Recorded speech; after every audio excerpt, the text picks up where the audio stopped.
자,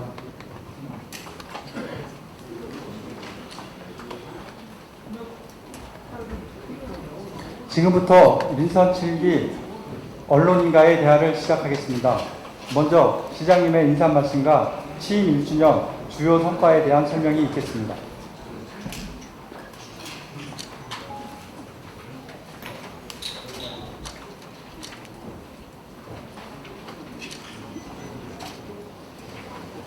안녕하세요. 서철모입니다.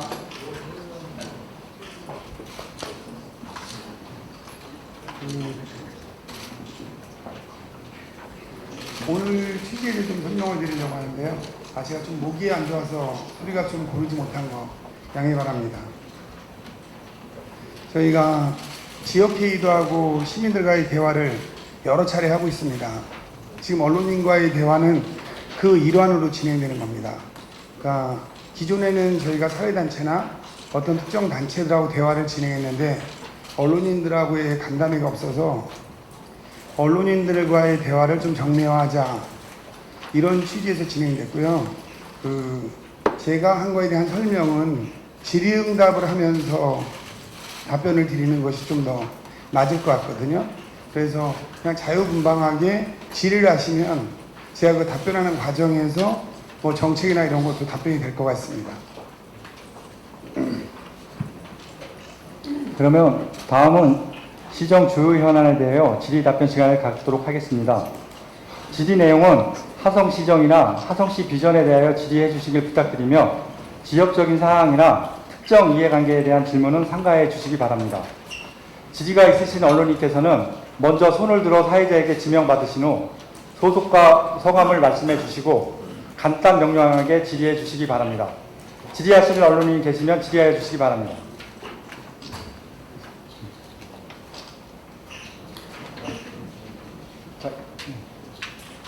소속과 성함을 말씀해 주시고 질의해 주시기 바랍니다. 미디어 투데이의 안상일 기자입니다. 취임 1주년을 넘기고 시장님께서 언론인과의 대화를 마련해서 감사합니다. 일부 시민이나 언론에서는 시장님이 상당히 불통이라고 말씀하시는데 지금 말씀하신 지역회의라든지 시민과의 대화, 단체별 회의를 통해서 제가 알기로는 수백 회 제가 대화를 한 걸로 알고 있습니다. 간단히 요약을 이렇게 해주시고요. 또 하나는 두 번째로 시장님께서는 사회적 약자를 이렇게 배려하는 거로 저희들이 알고 있습니다. 그래서 지금 최근에 무정차 버스 운행은 상당히 잘된 정책이라고 생각합니다. 제가 마지막으로 제가 질문을 드리겠습니다. 제가 오늘 시청을 오다가 홀링힐스 호텔 앞에 도로변에 대학생이 버스 전용에서 비를 맞고 이렇게 서 있는 걸 봤습니다. 그런 대학생의 아마 그린 빌라 그 부분에서 있는 대학생 같은데 그 학생을 배려하는 비가림 시설 요거를 간단하지만 이렇게 설치해 주실 수 없는지 이렇게 질문 드리겠습니다. 이상입니다. 우선 미디어투데이 기자님이 질문하셨는데요. 마지막 질문은 보통 이제 주민들이 많이 하는데 상당히 인상적입니다. 이 질문 내용이요.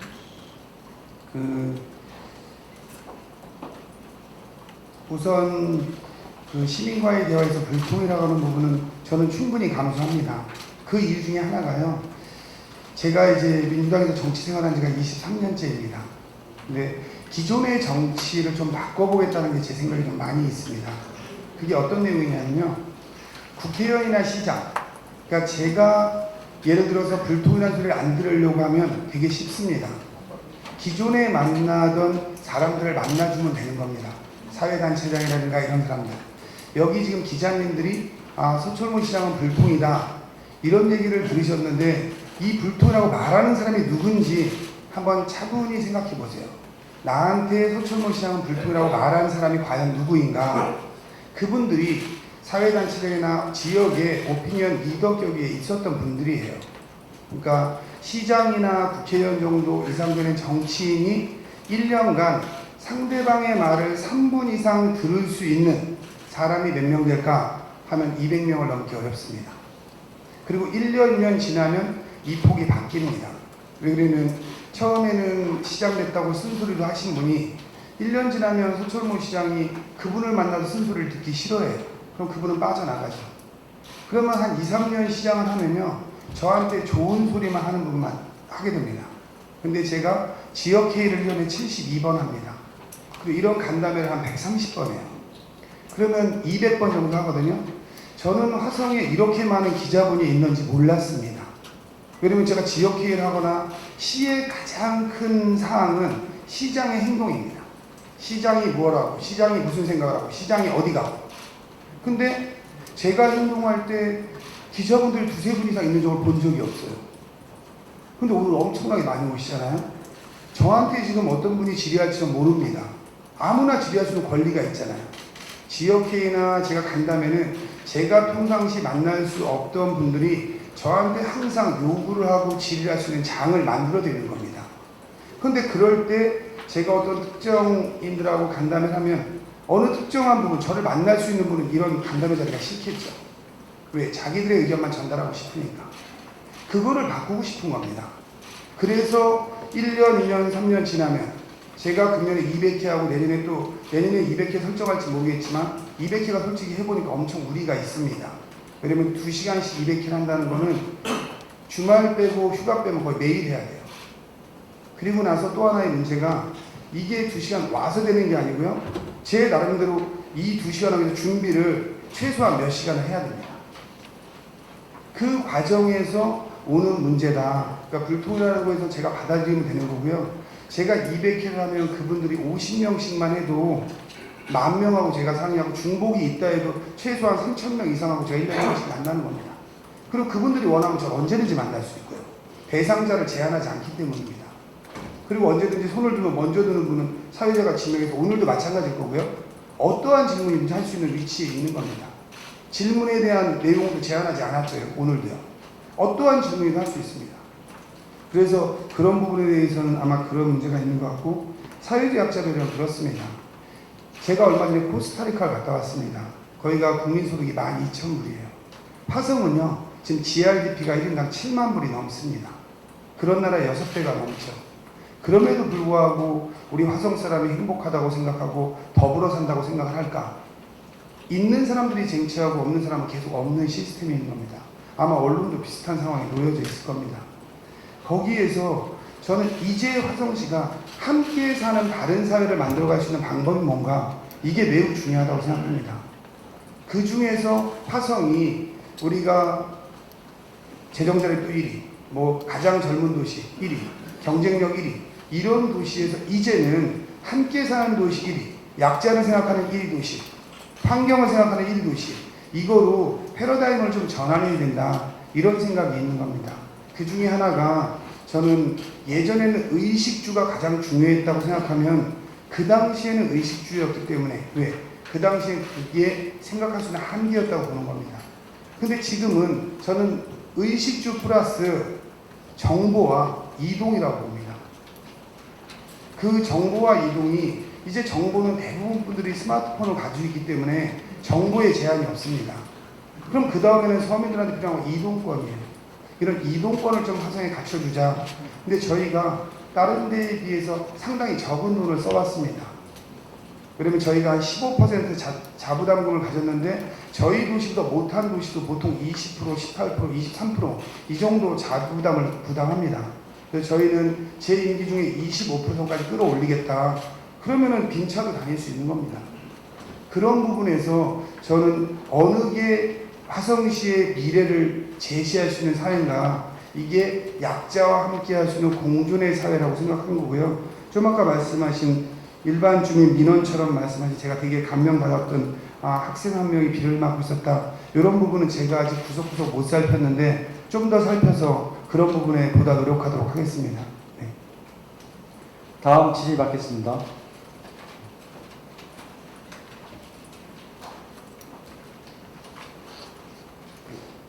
안녕하십니까. 경기타임뉴스의 박봉석 기자입니다. 시장님, 긴 가뭄 끝에 단비가 내리는 것 같습니다. 1년이 지났는데 인근 지자체장이 경기도에 30일이 쉬고 있습니다. 그 많은 지자체장 중에서 작게는 3번, 많게는 20번 정도의 기자 간담회를 열었습니다.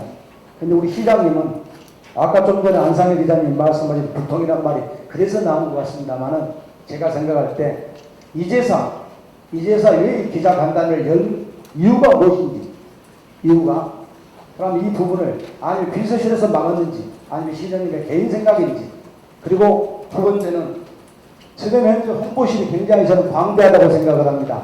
왜? 시장님이 지금 지역회의를 하시면서 무엇을 하고 계십니까? 페이스북 홍보를 하고 계십니다. 근데 인근시는 100만이 넘어도 18명이 홍보실 근무를 다 해요. 화성은 28명입니다. 지금. 28명이 과연 다른 민원시대 아는 부족한 인원이 많아요. 공무원들이 너무 방대하기 때문에 그 인원을 축소해서라도 보내주셔야 된다고 생각을 하고 아니면 시장님이 지금 잘 하시는 페이스북 팀만 운영을 해야 된다고 생각을 하는데 그 이후에 답변을 좀 해주시기 바랍니다. 네, 그 두 가지 질문에서요. 우선 다른 도시와의 차이를 얘기했는데 다른 도시는 뭐 적게는 조금 했고 많게 많이 하셨다고 했는데 우선적으로 기본적으로 안 한 건 제 지침이었습니다. 그 이유 중에 하나는 저는 다른 시장님은 어떠신지 모르겠어요. 다른 시장님은 얼마나 오래전부터 출마를 준비하시는지 제가 잘 모르겠습니다. 근데 저는 시장을 출마하겠다 막연한 생각은 오래전에 했지만 시장 본격적인 출마 준비를 불과 6개월 했습니다. 그게 대한민국 현실일 수도 있어요. 그런 분들이 수많은 공약을 내고 현실적으로 그럽니다. 그러면서 그분들이 마치 행정에 대한 모든 준비를 하는 것처럼 하는데 저는 그게 바람직하다고 생각하지 않았어요. 개인적으로. 그래서 시장이 되고 제가 제안한 게 나는 내 공약을 백지화하겠다. 그리고 시민들의 공약을 다시 모으겠다. 그리고 다른 시의원, 도의원, 국회의원들이 낸 공약 중에서 제가 받아들일 걸 받아들이겠다. 이런 과정이 3, 4개월쯤 있었습니다. 그리고 나서 내가 생각했던 거와 다른 분들이 생각하는 게 얼마나 다른가. 이 과정을 통해서 진짜 시민들한테 서철모가 주장했던 공약이 아니고 시민들이 진짜 행복할 수 있는 공약은 뭔가 그 공약을 준비하는 과정이 1년 걸리셨다고 보면 됩니다. 그 이유가 기자간담회를 해서 막연하게 질의하고 제가 준비가 되지 않잖아요. 그럼 제 주장만 하게 돼 있습니다. 또 하나는 그 간담회가 과연 시에 도움이 되나 시민들한테 이게 과연 소통인가 홍보인가에 대한 부분이 하나 있는 겁니다. 그 부분에서 시장을 알리기 위한 홍보 부분은 일단 1년을 안 하는 게 좋겠다. 이러한 기본적인 생각이 있었습니다.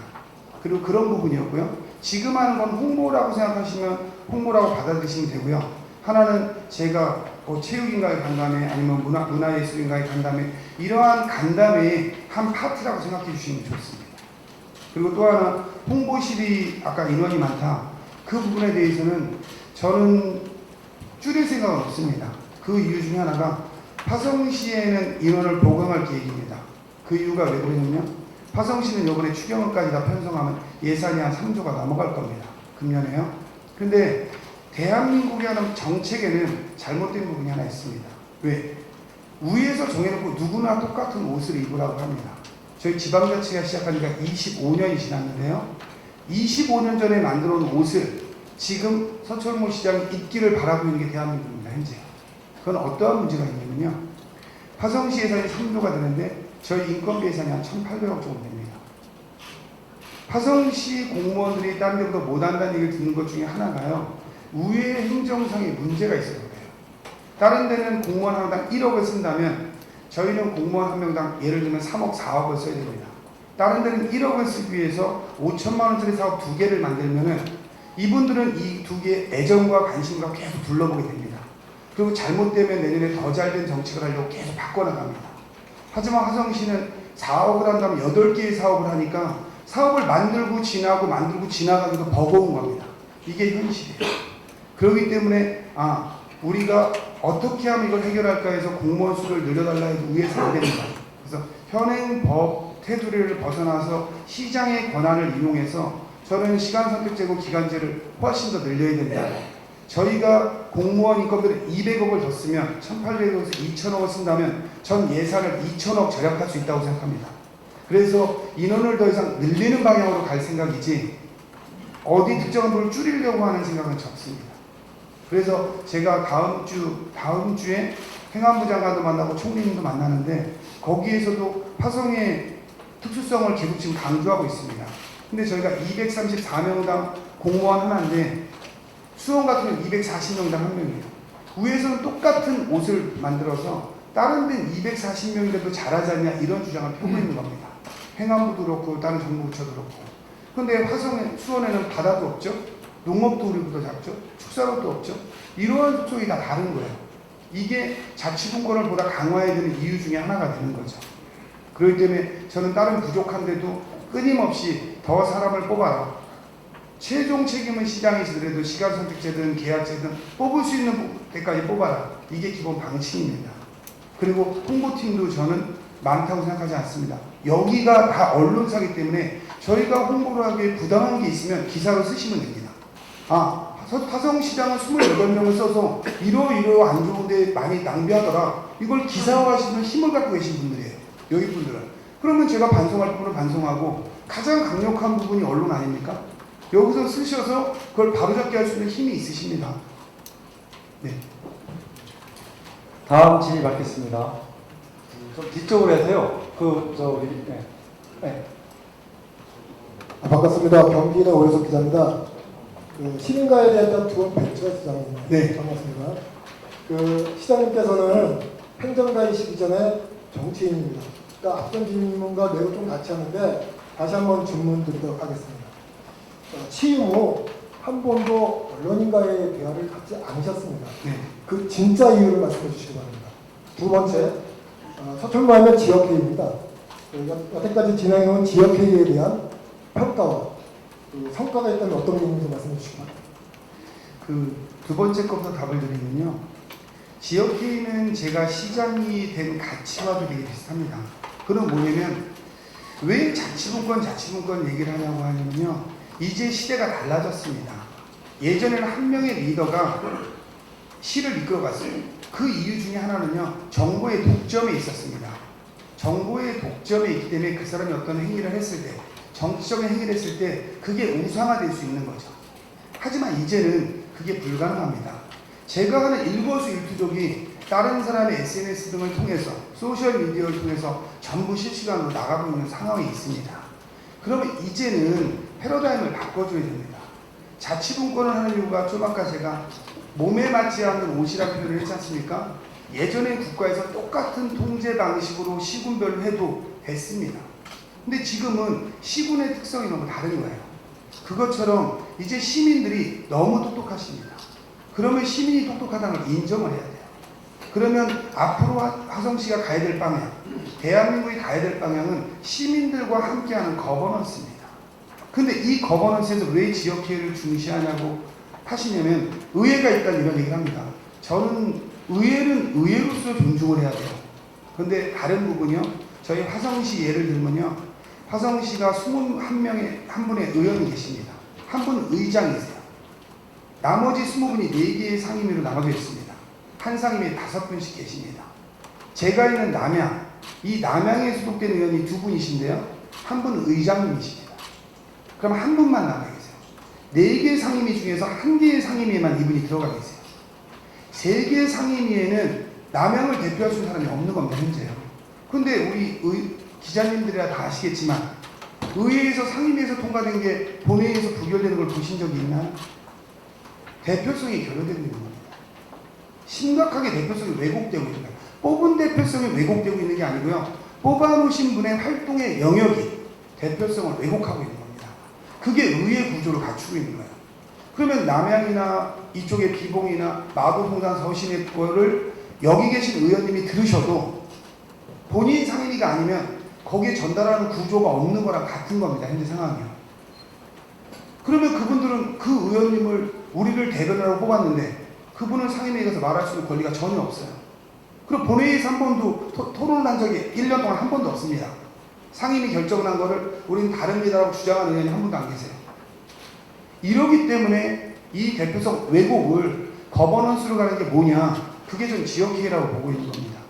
제가 아까 말씀드렸듯이 200번 할 시간 동안 언론인들 이렇게 만약에 세고로 나서 간담회하고 뭐 오피니언 리더 뭐 화성시에서 한 2,000분이다 이렇게 간담회하면 저 다 좋다고 하시겠죠. 하지만 그거는 시민들의 뜻을 심각하게 왜곡시킨다 이런 생각을 갖고 있어서 지역회의나 간담회를 좀 많이 하려고 하는 겁니다. 그 다음에 아까도 지금 요번에 의회에서도 그런 얘기가 나왔어요. 이거를 조례화해야 되지 않냐. 저는 시간이 좀 필요하다고 봐요. 왜? 시간이 지나면서 저는 이 지역회의가요 어떠한 시간이 가면은 지금하고 양상이 달라질 겁니다. 처음에 그분들은 본인의 민원을 내야겠다는 이러한 거 하나로만 모여있는 거예요. 근데 벌써 빨리 하면 8번째 했습니다. 그러면서 의식이 조금씩 변한다고 저는 느껴져요. 아마 다른 기자님들이 거기 와보시면 느낄 수 있을 겁니다. 내용이 달라지고 있거든요. 그리고 이분들이 이제 내가 내 마을을 위해서 해야 되겠구나 생각이 점점 강해집니다. 그렇기 때문에 지역회의는 무엇보다도 저는 중요하다고 생각하고요. 그리고 이게 어느 의원님이 얘기했지만 먼저 200명인데 지금 30명밖에 안 되지 않냐. 당연한 겁니다. 대한민국 그렇게 남의 일에 적극적인 사회가 아니에요. 본인한테 이득이 오지 않는 건데. 그런데 그나마 한 권역당 20-30분씩이라도 나를 희생해서 마을을 생각하는 분이 나온다면 저는 화성이 변하고 있다고 생각하는 겁니다. 그리고 아까 진정한 왜 이런 안 했냐 그것도 이런 겁니다. 어느 정도 성과가 싹이 보이면 얘기가 시작이 되는 겁니다. 그 전에 만났어야 제가 뭘 하겠다는 포부 얘기밖에 안 돼요. 근데 저는 제가 시작하고 상상하는 게 제가 거창한 걸 내는 걸 별로 싫어합니다. 거창한 건 어길 확률이 많아요. 시의원, 도의원, 시장 공약을 한번 쫙 살펴보세요. 제 공약이 가장 별 볼 일 없을 겁니다. 어느 분은 대통령이 돼야만 낼 수 있는 공약을 시의원분들이 내고 계세요. 시민들은 거기 속고 있는 겁니다. 현실이요. 그러니까 신뢰를 보여줘야 되는 거죠. 그 신뢰를 보여주는 시간이 필요했다고 생각하면 정확한 답일 겁니다. 네, 다음 질의 받겠습니다.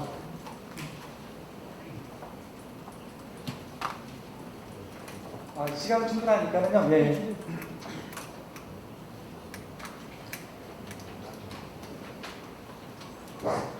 네, 반갑습니다.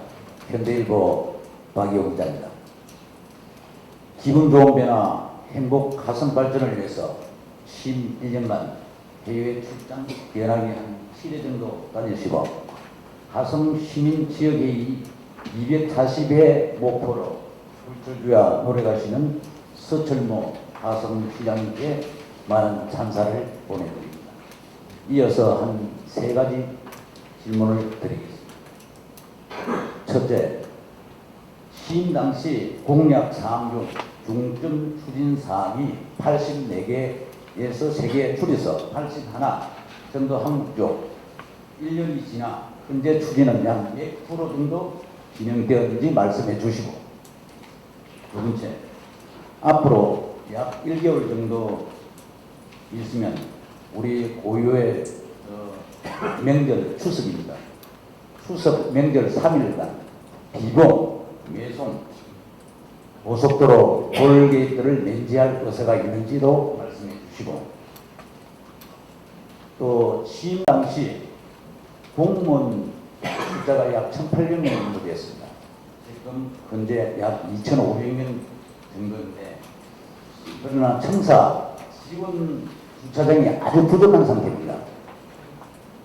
그 부족한 상태의 본관 뒤쪽에 주차 타워를 설치를 하든지, 안 그러면 본관 앞쪽에 계단식 주차장을 설치할 의사가 있는지, 또 그리고 지금 현재 본관 식당 2층에서 도시안전센터 이 건물 부서가 많이 늘어나서 사람의 왕래가 많습니다. 그 구름다리 설치할 의사가 있는지 같이 말씀해 주시기 바랍니다. 감사합니다. 네, 일단 3가지를 말씀하셨는데요. 제 공약이 84개에서 81개로 됐고 몇 %냐? 저는 몇 %인지 모릅니다. 그리고 몇 %가 별로 중요하다고 생각하지도 않고요. 왜냐면 제 공약은 제가 지난번에 말씀드렸지 않습니까? 공약을 내고 시장이 되고 공약을 많이 변경을 했어요. 그 변경하는 의사는 앞으로도 마찬가지입니다. 제가 1년 동안 해보니 제 공약을 잘못했다 하면 언제든지 폐기해야 된다고 생각합니다. 공약에 집착하는 건 중요하지 않고요. 어느 게 진짜 시민한테 필요한 공약이냐, 그리고 제 공약을 다 해서 나중에 공약 이행률이 0%여도 자기 공약은 못 지켜도 시민들이 원하는 걸 많이 했다, 이걸 더 중시하기 때문에 지금 몇 프로 됐는지는 잘 모르고 이걸 크게 중요한 사안으로도 생각하고 있지 않습니다. 두 번째는 추석 연휴 기간 동안 비봉매송 민자고속도로 토게이트 면제는 이미 지시돼서 이건 이번에 면제될 겁니다. 그래서 저희가 지금 진행 중인 걸로 제가 알고 있고요. 그 다음에 공무원이 넘는데 청사의 문제는 저희가 계속 좀 얘기를 했어요. 청사 건립은 진작부터 좀 됐어야 되는데 문제가 있다 그래서 지금 현재 지시된 사항은요, 우리가 지난번에 여기 이제 공식 이름을 모르겠는데 기념 뭐 있었지 않습니까? 요 청사 뒤쪽이에요.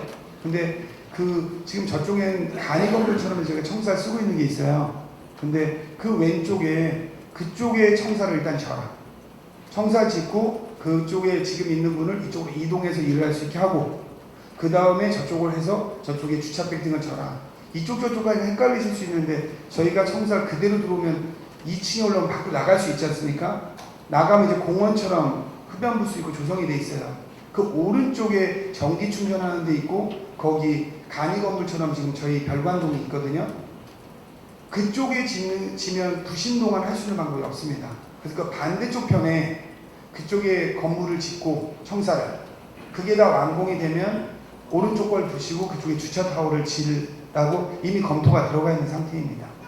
그 다음에 마지막 지금 도시안전센터에 구름다리를 놓을 생각이 있냐라는 부분에 저는 이쪽에 청사가 져지면 뭐 제 생각에는 좀 원래 이런 것도 하나 검토했습니다. 저는 우리 이 공식 이름이 갑자기 생각이 안 나는데 제가 좀 이렇게 이름을 잘 못 기억해요. 원래 우리 입구 쪽에 센터, 문화센터 같은 게 하나 있거든요. 네, 모듈링 센터가 있는데 저는 개인적으로 한번 검토했다 여러 가지 논란 때문에 지금 중단됐는데 저는 모듈링 센터를 본청으로 이용한다는 생각이 되게 강했습니다. 대신에 만일 이쪽 분들의 합의가 있다면 모듈링 센터를 나누어서 그거보다 더 커진 아이들도 3개든 몇 개든 필요한데 들어가야 된다고 생각합니다. 왜냐면 주민들이 여기 뉴타운처럼 아파트를 짓는데 그분들이 모듈링 센터 올려도 차를 다 가져오셔야 돼요. 저는 모듈링 센터 같은 게 3, 4개로 나눠져서 총면적은 더 넓어지더라도 단지별로 들어가면 된다고 생각을 갖고 있습니다. 근데 그게 그렇게 하면 논란이 좀 커질 것 같아서 일단은 고려하고 있는 상태입니다. 그래서 이쪽에 지려고 하는데 화성시 공무원은 더 늘어납니다. 여러분 시청을 옮기지 않는 한 화성시 예상 인구는 지금 130만까지 늘어나거든요. 의회도 부족하고, 그러면은 여기다 짓는 것도 천상은 임시 방편입니다. 이게 저도 임시 방편으로 될 수밖에 없어요. 제가 시장 되고 제 시장실 반을 잘라서 딴 곳으로 내줬습니다. 아마 226개 지자체에서 시장실 규모로 제가 아마 제일 작을 걸 확신합니다. 그 이유가 잘라주고 싶어서가 아니고요. 다른 사람이 있을 데가 없는데 잘라줄 수밖에 없었습니다. 그래서 그걸 포함해서 아마 이쪽에 남양 쪽 발전기획에 넣어야 되지 않겠나. 그리고 다른 민원인들을 위해서 우리가 딴 데 나가 있는 본청에 있어야 됨에도 불구하고 외청에 있는 건 다시 들어와야 된다. 이런 생각을 기본적으로 갖고 있습니다. 다음 잠시만요. 저쪽 저 끝에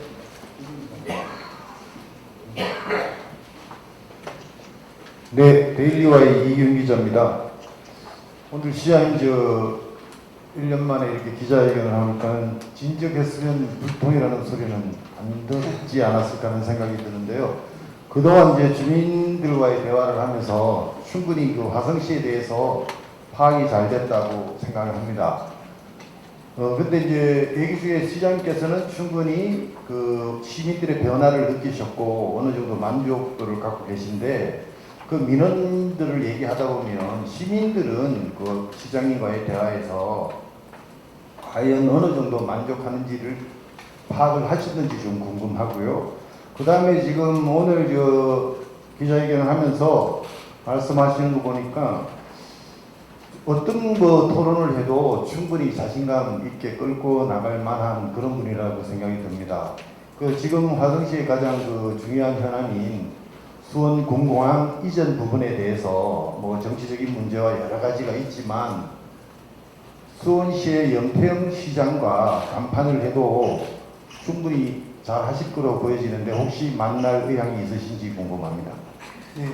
우선 좀 아까 주민과의 대화에서 시장은 만족하는데 시민들의 만족도를 조사했냐 이 말씀을 하셨는데요.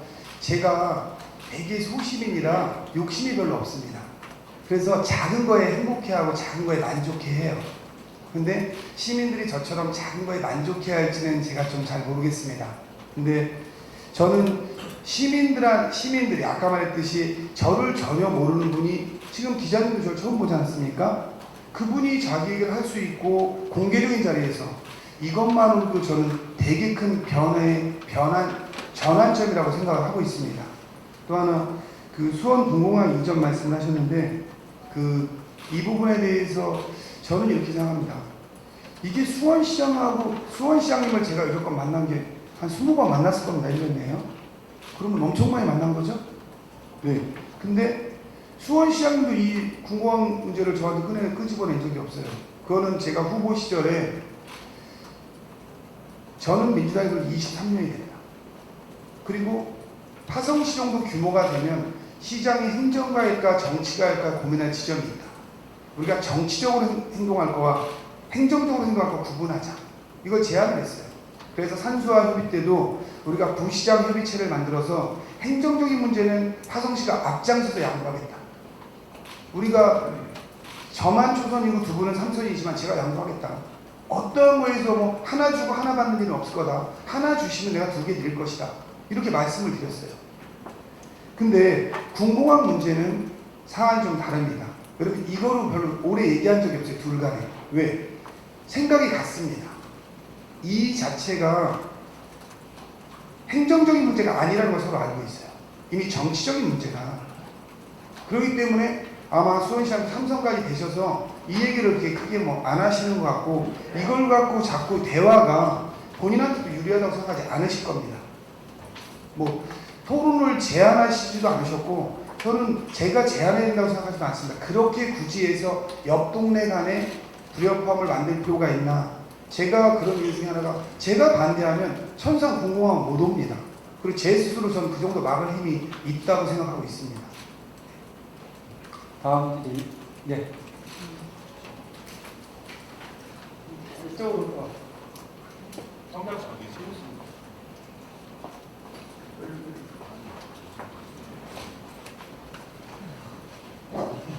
네, 뉴스 줌의 정진태입니다. 1년 동안 그 시정을 이끌어 오신 데 대해서 축하드리고요. 그리고 3가지만 질문을 드리겠습니다.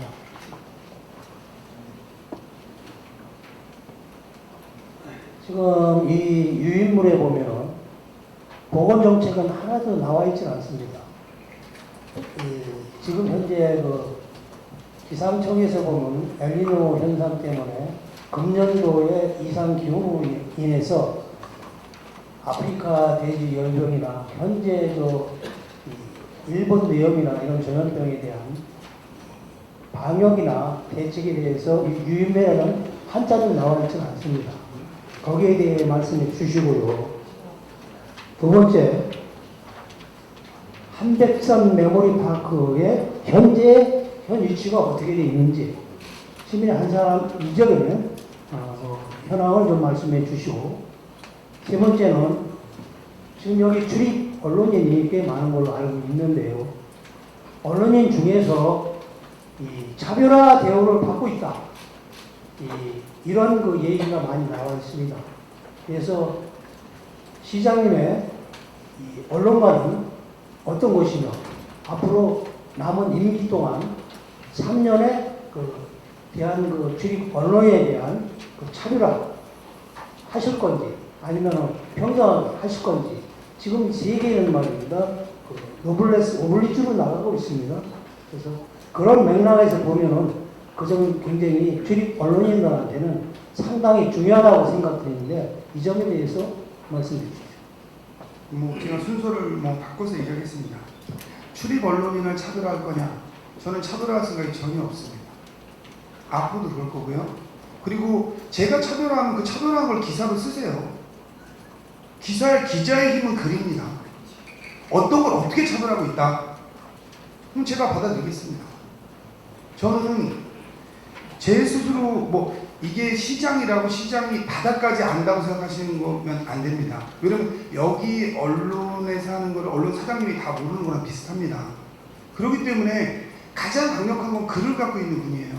그러니까 우리 공무원이 뭘 잘못했다, 어느 거에 차별이 있다 한번 글로 쓰면 여기저기 통해서 제가 알게 됩니다. 저는 기본 마인드는 차별할 생각이 전혀 없습니다. 그리고 필요하시면 제가 여기서 뭐 3개월에 한 번씩 이렇게 대화를 하면 차별은 사라지는 겁니다. 그리고 특정한 언론인한테 저는 혜택을 주고 싶은 생각이 없습니다. 그리고 여기가 언론인이라 아마 제가 언론을 어떻게 하는지도 상대적으로 알고 계실 겁니다. 시민들에 비해서는. 그렇기 때문에 제가 언론인을 차별할 생각은 전혀 없고요. 만일 객관성으로 차별한 게 있으면 반드시 시정하겠습니다. 저는 해야 된다고 생각을 하고 있고요. 그리고 언론은 언론의 명확한 역할이 있고 행정은 행정의 명확한 역할이 있고 정치는 정치의 명확한 역할이 있다고 생각합니다. 그렇기 때문에 이 부분에 대해서는 언론인들과의 대화라든 차별에 대한 부분에서 말씀을 해주시면 제가 모르는 게 있거나 제가 알았던 게 있어도 반드시 시정하도록 하겠습니다. 또 하나는 한백산 메모리얼 파크 말씀하셨는데 한백산 아무래도 위치를 궁금해하시는 건가요? 아니 지금 전 시장이 하고 전임 시장님이 했던 거는 그대로 100% 그대로 수용해서 진행하고 있습니다. 달라진 거는 그전에는 안양시가 안 들어갔는데 먼저 시장이 안양시장이 바뀌면서 안양시도 좀 함께 하고 싶다 해서 나머지 기존의 5개 단체에서 다 합의를 해서 안양시까지 포함해서 6개가 진행되는 거 말고는 전임 시장님이 했던 거를 조금 더 변화 없습니다. 거기에. 그래서 그대로 진행이 되고 아마 금년 안에 곧 조만간 착공이 됩니다. 그리고 법적인 절차는 지금 거의 다 완전히 마무리된 상태고요. 현재요. 그래서 진행이 되고 있고요. 그 다음에 유인물의 엘니뇨 현상 뭐 이런 말씀드려서 제가 어젠가 그 우리 홍보팀에서 저한테 뭐 자료를 줘서 제가 필요 없다고 했습니다. 없다고 한 이유가 질이 이런 거 그냥 아무거나 하면 내가 받을 수 있는 거 받고 모르면 모른다고 하면 된다. 그러니까 나한테 자료가 필요 없다. 내가 하루 만에 공부해서 질의응답할 수 있는 사안이 아니다. 뭐를 질문하실 분 기자가 50분이나 오시는데 그분이 뭘 질문할지 내가 어떻게 아냐. 그래서 제가 뭐 제 질문을 받지 않았어요. 그리고 제가 자료도 없고요. 자료는 제가 그냥 얘기를 할 때 만일 내가 얘기를 하면 내 순서를 정리한 정도지 다른 데서 받은 것 자체가 없습니다. 그래서 여기 계신 분한테 어떠한 자료가 깔려있는지도 몰라요. 제가 주라고 한 적도 없습니다. 저는 안 줘야 된다고 생각해요. 어제 왔길래 제가 한번 그대로 말하면 기자는 제가 한 거에서 딸 걸 따서 기사를 쓰는 분이 기자다. 근데 뭘 주냐 거기다 바닥에다. 제가 뭘 말을 할지 모르는데 뭘 올 거냐. 근데 뭘 지금 났나 봅니다. 예. 그래서 제가 뭘 났는지 모르기 때문에 그게 왜 없는지도 잘 모릅니다. 실제로요. 그리고 저는 그 방역 대책, 아프리카 열병이나 뭐 저희가 엘니뇨 현상, 제가 행정을 하면서 이런 한계들은 있어요. 여기 계신 분들보다 제가 훨씬 전문가가 아닙니다. 어떻게 보면 여기 계신 분들보다 전문가예요. 왜 언론사에서 몇십 년을 하면서 다양한 분야의 얘기를 들으시잖아요. 하지만 저는 행정을 한 지가 1년밖에 안 됐습니다. 그전엔 정치로 정치 얘기를 하던 사람이에요. 때문에 세부 잘 몰라요. 아까도 1년 늦게 한 게 1년 동안 파악하는 시간이 많이 필요했어요. 그게 사실이고요. 그래서 저는 환경에서 우리가 좀 미세먼지 대책이나 이러한 실제로 뭔가 아프리카 돼지열병이나 방역 대책 이거는 그 국장님 지휘하에 일자리 운영팀 지휘하에 어떻게 했던 건 받았는데 제가 대책을 어떻게 하고 기억을 못합니다. 근데 이미 제가 보고받아서 그 열병이나 이런 거에 대해서 대책을 세우고 있다는 정도만 알아요. 하지만 어떠한 거에 뭐 무슨 약을 놓고 이런 거는 제가 해야 될 일이라고 생각하지도 않습니다. 저는 시정이 한 8, 90%는 부시장으로 기조실장이 하는 게 맞다고 생각합니다. 실국장들이 하는 거고 거기에 제가 정책적인 방향을 결정하는 게 제 역할이고 저는 정치인으로서 뭐 국제테마파크 유치나 화성의 장래적 그림에서 제가 청와대 출신이라 거기랑 네트워크를 연결해야 되거나 이러한 부분 제가 지난번에도 얼마 전에 코스타리카를 갔는데 대통령하고 영부인을 만나고 부통령을 2번 만나고 장관 만나고 47개 단체장 앞에 제가 연설을 했습니다. 저는 이게 제가 갖고 있는 힘이라고 생각해요. 제가 아까 외국을 나가도 그 나라의 대사를 만나던가 다 합니다. 아마 기자분들이니까 인근 도시들 그분들이 외국 갔을 때 누굴 만났나 한번 검색을 해보세요. 거기에 비해서 저는 제가 갖고 있는 네트워크가 거기가 훨씬 좋습니다. 이번에도 제가 코스타리카 가서 저희가 시장 개척단을 파견한다고 했습니다. 그러한 부분이 저는 되게 큰 성과로 올 수 있어요. 저희 중소기업들이 많은 걸 외국에 수출하려고 하는데 그분들이 가서 거기 대외협력 국장이라도 하다못해 장차관을 못 만나더라도 만날 수 있게 하는 게 저는 시장에 되게 중요한 역할이라고 생각하거든요. 그런 부분에서 제가 좀 역점을 두고 있어서 방역 대책을 세부적으로 지금 제가 자료가 없는 상태에서 어떠한 대책을 강구하고 있다, 이거는 말씀 못 드리는 걸 좀 양해 부탁드립니다. 하지만 저희 국장 중심으로 철저히 대비는 하고 있습니다. 필요한 건 저희가 서면으로 자료를 드리도록 하겠습니다. 네, 다음 질의 받겠습니다. 앞에 분이.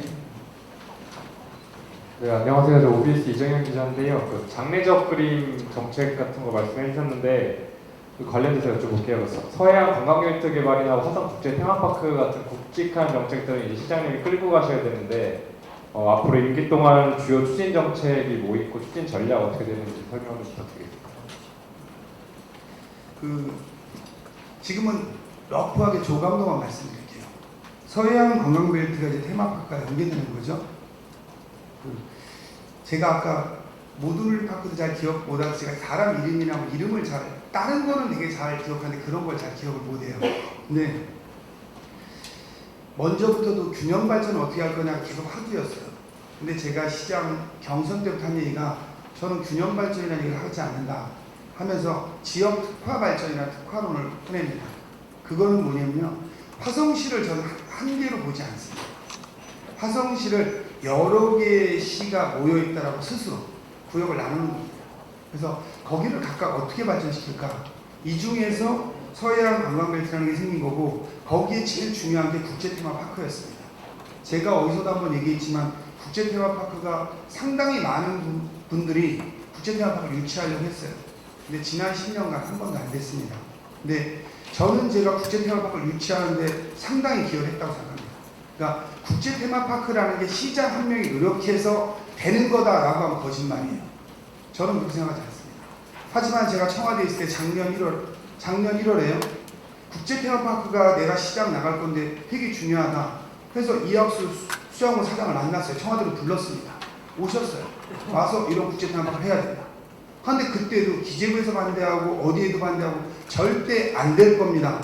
이건 뭐 수자원공사 사장님하고 인터뷰 요청해서 들으실 수 있으니까요. 안 된다고 했어요. 그래서 괜히 헛고생하지 마세요. 그래서 제 공약이 없습니다. 근데 이게 필요할 거라고 저는 생각을 했고 이거에 대해서 청와대에 있을 때 제가 많은 분들 얘기를 했어요. 근데 어떻게 보면 제가 오늘 좀 좋았습니다. 국가에서도 무언가 경제 활력을 이렇게 필요했고 그 다음에 또 하나 일자리도 만들어야 되고 4차 산업하고 연계되는 것도 필요한데 이 부분을 생각하지 잘 못했어요. 근데 제가 얘기를 했기 때문에 그럼 그것도 검토해 볼까에 집어넣은 거는 제가 명확합니다. 근데 이게 거기에 필요성하고 딱 부합된 거죠. 그래서 국제테마파크는 이미 거의 확정적으로 있었다고 생각하시고 이 정도 되면 제가 한 거랑 거의 딴 분이 다 했다고 할 겁니다. 근데 뭐 하여튼 제가 이끌었는데 어떠한 실마리의 끝은 내밀었다. 이렇게 해서 진행이 됐고 저희가 역사 유치도 제가 윤건영 실장하고 계속 제 1년 후배고 한 23년 전부터 친해가지고 잘 압니다. 해서 역사도 유치했는데 저는 이게 되게 중요한 변곡점으로 갈 것 같거든요. 이 국제테마파크가 있으면 그 옆에 저희 공룡할 화석지가 있습니다. 그 옆에 저희가 무언가를 할 생각을 하고 있어요. 이번에 제가 뉴욕하고 워싱턴 간 것도 이거랑 연관되어 있는데 될지 안 될지 몰라서 언급은 자제하겠습니다. 거기에 무언가를 유치하려고 하고 있습니다. 그렇게 되고 나서 저희가 제부도가 있고 제가 강력하게 미는 건 100mm입니다. 이미 너무 특정한 데만 민다고 하지만 제가 청와대에도 보고를 했고 얼마 후에도 사회적 경제 시스템이 글로 들어오는데 지난번에 제가 청와대 비서관이 2번이나 왔고 청와대 사회적 경제 비서관도 왔었고요. 그 다음에 우리 어촌계에 대한 회의도 거기서 했습니다. 저는 사회적 경제에서 우리 한번 벗어나야 되는데 그게 뭐냐면 사회적 경제를 대한민국에서는 사회적 협동조합이냐, 사회적 기업이냐, 뭐 협동조합 이런 마을 기업 이렇게 틀에 넣어요. 하지만 사회적 기업이라는 건 가치를 널리 이롭게 해서 우리가 함께 살 수 있는 문화를 만드는 겁니다. 거기에 최선도에 되는 게 저는 대한민국뿐만 아니고 제가 유럽이나 사회적 경제를 다니면서 백미리는 절대 뒤지지 않습니다. 우리 거로 성공시킨 사례가 있는 거예요. 거기를 어떻게 발전시켜서 4차 산업화 연관시키고 관광벨트를 만들고 그 다음에 우리 부평지 솔밭 이 솔밭에도 이미 제가 이번 국장단위에 지시한 건데 우리가 거기에 200~300억 들여서 저희가 매입 금액만 지금 700억 들여서 매입했거든요. 추가로 더 매입 계획이 있습니다. 근데 우리가 스스로 여기다가 몇백억을 줘서 뭘 줘도 저는 실패한다고 봅니다. CS에선 반드시 실패합니다. 해서 여기도 국제태양파크 유치처럼 여기 뭐 200실이나 300실을 져서 묵을 수 있는 공간을 만들면 과정은 좀 필요하겠죠. 공론화도 필요하고 50년이 됐든 100년이 됐든 사용할 수 있는 권리를 주자. 그러면 서해안 관광벨트를 조성할 수 있다. 그러면 이분들에서 자기 때문에 그분들이 제주도에서 체험을 할 수도 있고 백미리에서 체험할 수도 있고 이런 벨트를 같이 2026년에 국제태양파크가 되면 같이 조성할 수 있다. 이런 계획을 갖고 있습니다. 하지만 이게 딱 뭐 제 말처럼 쉽진 않아서 그냥 조감도 수준입니다. 지금.